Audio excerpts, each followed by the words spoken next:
Now, back in May, two very young kittens came to the Toronto Humane Society. They were in very bad shape as well.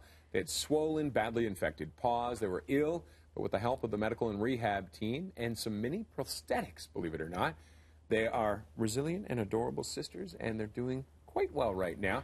Here to tell us more is Tegan Buckingham from the Toronto Humane Society. Tegan, thank you very much for joining us today. Oh, they're gorgeous and mellow. Yeah, for kittens. They're pretty good. So explain a little more about what happened. So they arrived at our shelter at the beginning of May, just days old. They actually came with two other siblings, but they weren't quite as badly infected. They had some red skin. These two had very swollen, infected, pussy paws that unfortunately couldn't be saved. So Yondu, who I am holding, lost the majority of her foot and a little bit above what we would call her ankle, I guess. So her one back leg is much shorter than the other. And Ego lost both back paws. Both back. But they seem to be doing. They're doing all right, right? Yeah. They've seemed to have adapted quite well.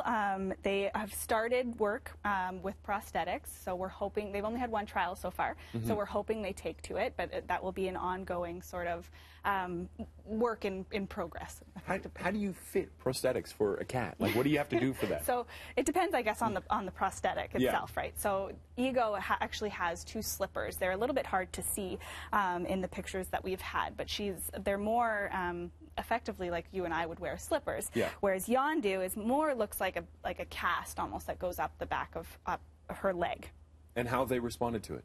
So far, so good. But again, we've only had one trial, so we'll have to see how that goes. Is this Are we seeing more of this prosthetics for cats and dogs? We've been doing a few trials with them, and for the most part, they take.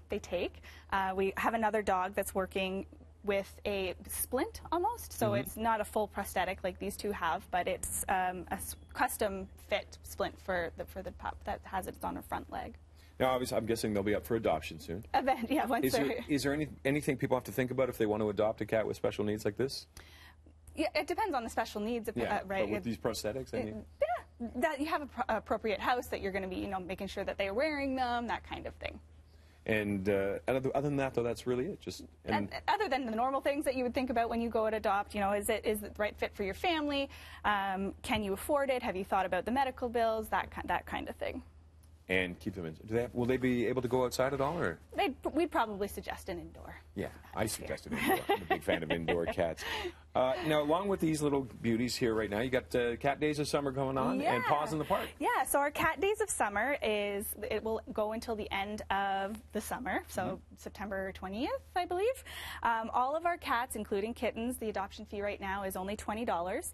They all come spay-neutered, vaccinated, microchipped, and full health check by our medical team, and so and then it's just the $20. There's no change to our adoption process. A lot of people say, well, does that mean you're not screening people the way that you normally would? And our adoption process is the same. It's just we've reduced the fees to try and find more cats get more home. People. Yeah, exactly. It's always very important.